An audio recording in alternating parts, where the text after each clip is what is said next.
Hey everyone, name's McCrocklin. We're going to start this talk on coordinated visualizations, which is kind of an introduction to crossfilter.js. I work at Blue Nose, so yeah. This talk is going to be focusing on what is data visualization in the context of building an application. What are coordinated visualizations? Where do they derive? And look at some good examples. Let's deep dive into the crossfilter API and touch on Dcjs and take a look at some resources. So what is data visualization? Well, according to Wikipedia, data visualization is the study of visual representation of data, meaning information that has been abstracted in some schematic form, including attributes or variables for the units of information. So what does that mean?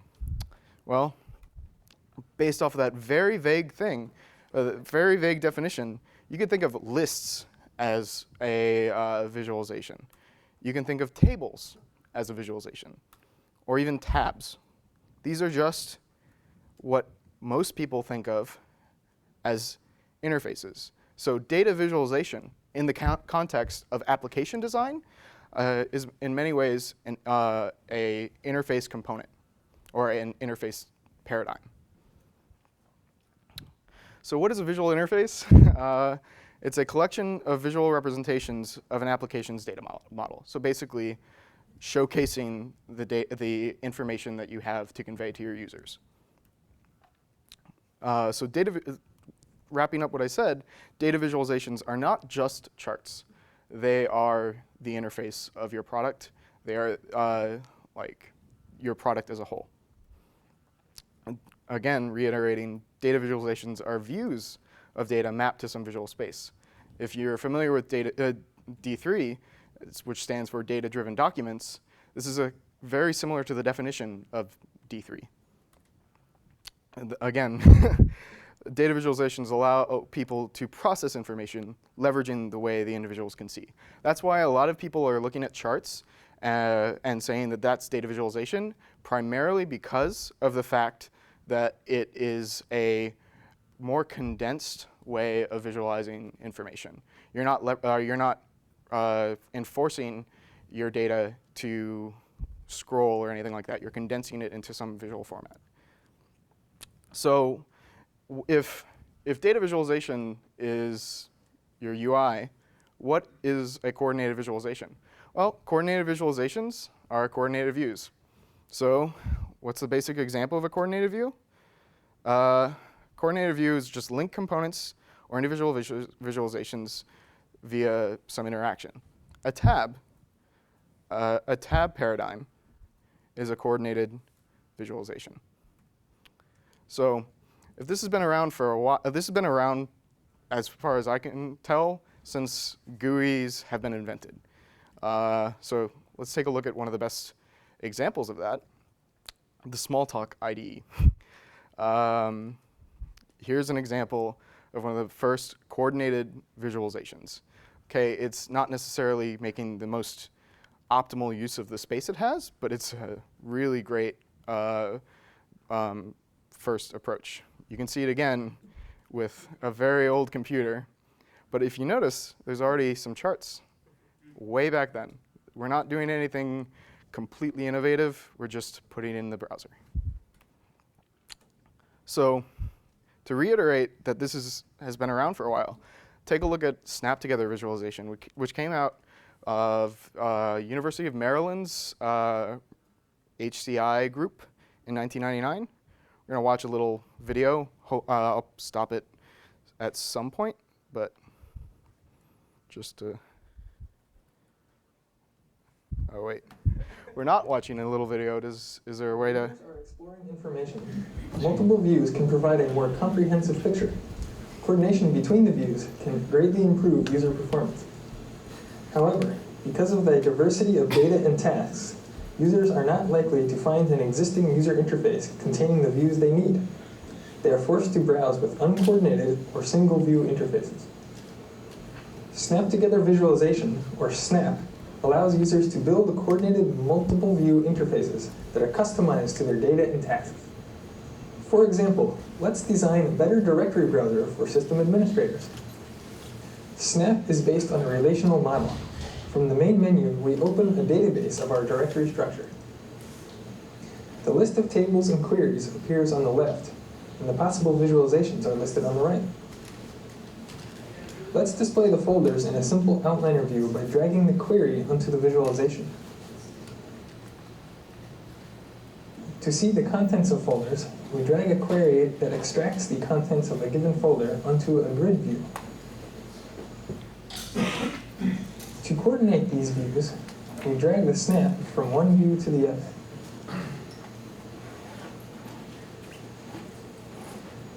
In the snap specification dialog, we choose to coordinate the select action in the outliner to the load the details in the grid. Now, selecting folders in the I'm going outliner to fast forward a little displays bit their because this is contents getting in- ridiculous. so that selecting in the tree map also selects in the outliner. I noticed several big QuickTime files consuming disk space. Selecting the suspicious directory highlights it in the outliner, and in turn displays the details in the grid. All right. Selecting in the outliner, So you kind of get the point. This has been around for a while, and we do it all the time. Maybe we just don't put charts in a coordinated view. So where are we at today? What are some great examples of coordinated visualizations? One example is Square's registry. Oh, that's messed up. It's Square registry, or Square Analytics, I think it's what it's called, basically allows the users to interact with the underlying dimensions that they want to work with to naturally understand what their data is doing, or like how their data is shaped. So I don't have a demo for that because I don't know anyone at Square, but I do have Dcjs's or crossfilter's basic demo. And I just wanted to show a very similar type of interaction model, which allows you to move your data, and you can understand the relative distributions as you are interacting with the data.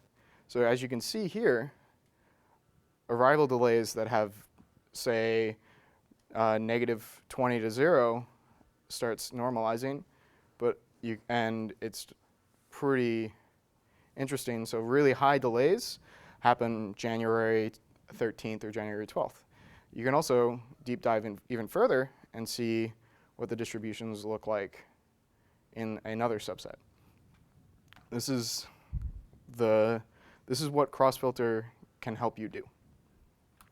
Another example of a interactive visualization is Trulia's house hunting all day, every day, which allows you to interact with the data itself. And one of the things that is really great about this is that you can really just see what the difference between, say, the patterns of computer users and mobile users. You can really instantaneously see that people are using their computer during the workday to search for houses. Kind of slacking off there. But interestingly, nowadays, when you're not at work, you're not using your computer. So you can kind of see these trends, and you can also see how they relate in individual states. For example, Nevada is a very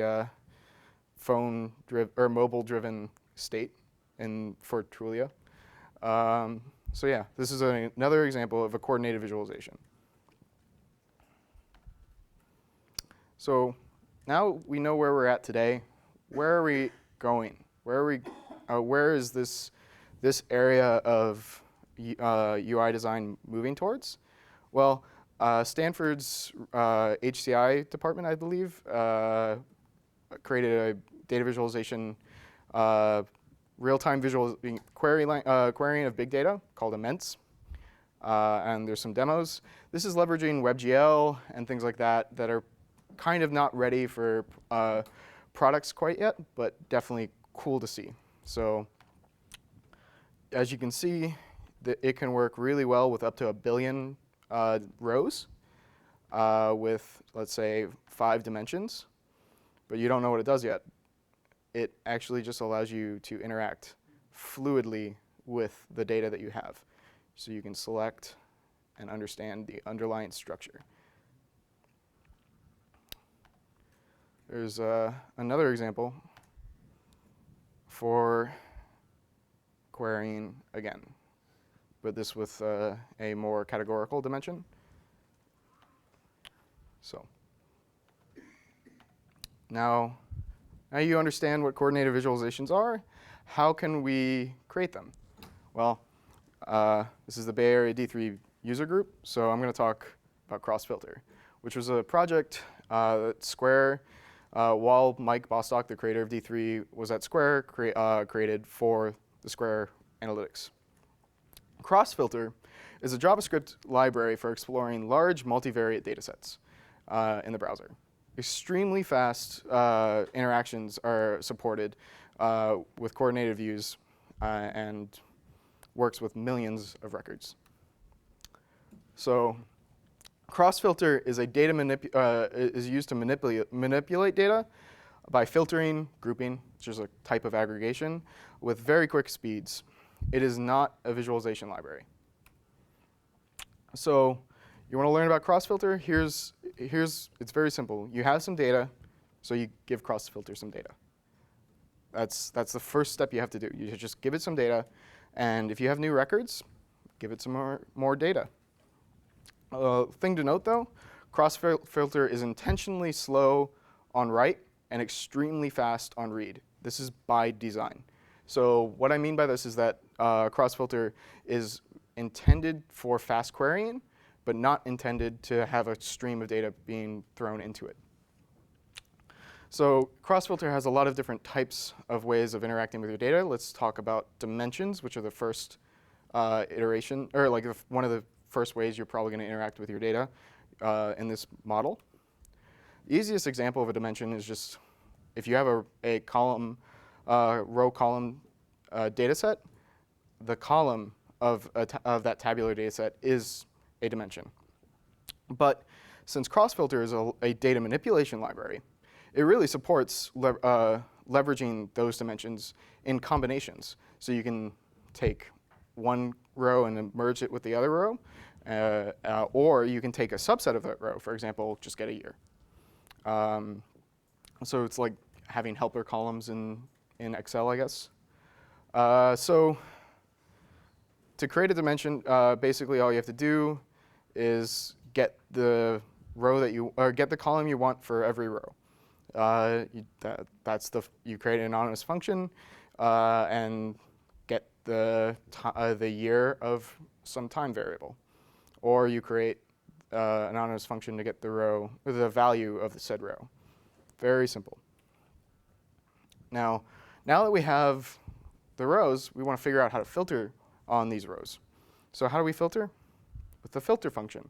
You take dimension, filter by a array which says between 2011 and 2013, get me all of my data, or I filtered on this, let's do something about it. Or maybe we just want all odd values for some odd reason, or just want only values of 200. There's also the ability to reset the filtering that you have. So now that we can filter on these dimensions, how do you actually get the data you want, like the raw data? Well, you can leverage top. So you take a dimension, and top will take the top k values, in this case 10, and just spit them out to you. So it sorts on that dimension in some sortable fashion. And then to get all the dimensions, just pass in infinity. So I wanted to make a note here to be careful about the number of dimensions you create. The reason being the dimensions are bound to the crossfilter once created, so that means that it's stateful. Creating more than 8 dimensions and more than 16 dimensions introduce additional overhead. Yeah. So be very wary of how you create dimensions in crossfilter. Groups. What are groups? Well, grouping grouping is an aggregation in some form. So you take your dimension and you group it. By default, grouping supports counting, so that, let's say you have a dimension of, well, we'll see further in another further example, but it will count your values that are associated with it, count the rows that are associated with that individual dimension's value. So here's an example for getting the years. So it'll just group the years and count them and aggregate them in a count. Or another example is for getting the function, like getting the groups by buckets of 100. Like you don't need the value 5 versus 5.01. You want to just group them to a value of 100 to get some more insight into the data or to work for better performance. So groups count the values by default, but they can be extended to do a lot more. Grouping is like Mapreduce. Mapreduce is a programming model for processing large data sets with a parallel distributed algorithm on a cluster. It's a lot of jargon. Basically, Mapreduce just will emit values. So you take this data set. You have key A, value 10, et cetera. So for each item in this this list, emit the key and emit a count 1 for each. And then once you get all those values for the key, take some action. In this case, just get the count of, or like the length of the array, and spit out the results. And your results will be something like this. So in order to do more extensive interactions with your data, you need to create custom reduction functions on groups. This reduction function, for example, gets the mean. So you keep track of count by incrementing. Every time you get a new value, you increment your count and add the value to that value set, or you decrement the count when you don't have data and decrement the value by the value when you do, or like when you don't have data. And you have to have an initial function, which just basically initializes your reduction. So what does this do? Well, it gets the mean. So you have A, 15, B, 100, C, 2000. These are the means of the corresponding key sets. So now that we know how to manipulate the data, how do we get the users to manipulate the data? You want this to be an interactive visualization, not a workspace. Well, you can leverage something like Dcjs. Dcjs is a charting library that wires up all of the visualizations with some filtering interactions on the corresponding dimension.